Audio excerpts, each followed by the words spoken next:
the difference between an interior designer and an interior decorator?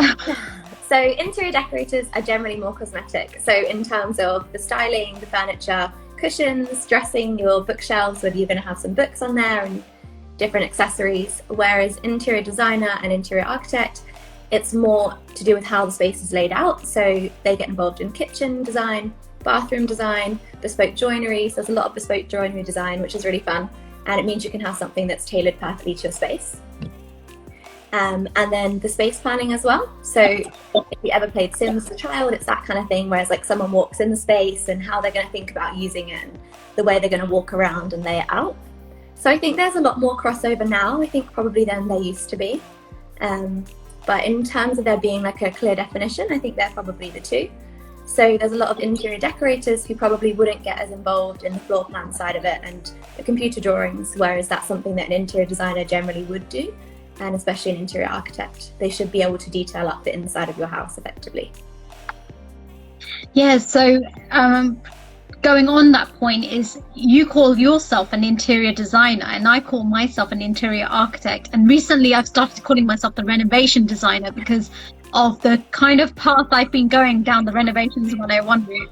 But for those of you who don't know, I've been running my own business as an interior architect for the last over 5 years, and I've had over 10 years experience in doing interior architecture. So I'm not a qualified architect, and this is where clients do end up getting a little bit confused. I'm not a qualified architect, but I normally get involved with a project once planning permission has been granted. And then I start with doing the budgets with the client. I do the space plan, followed by lighting, electrical, concept drawings, bathroom designing, kitchen designing, and I get into all the details.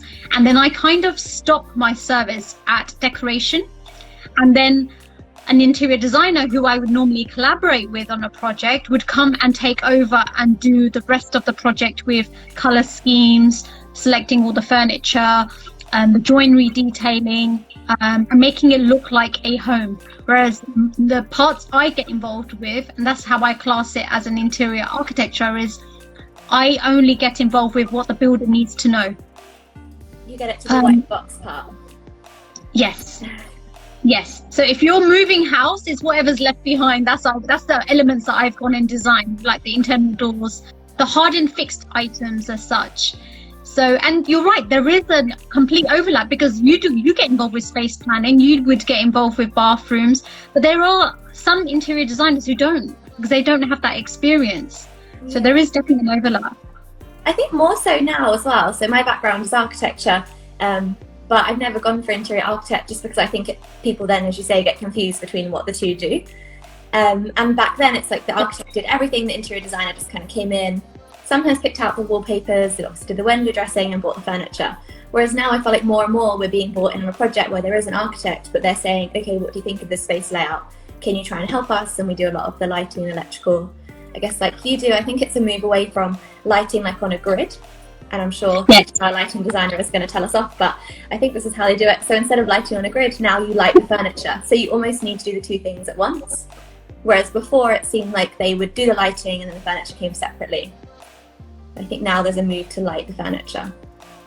Yeah, I totally agree, because I create a furniture layout, even though it's generic, because every client who's going to be living in that house is going to be different. Furniture can always change, but creating a generic furniture layout always helps and leads to the lighting electrical. So for example, you need to know a position of a dining table so that if you did want a feature pendant light hanging over the dining table, you know exactly where to put it. Mm-hmm. So I totally agree. Space planning and the furniture layout is so key.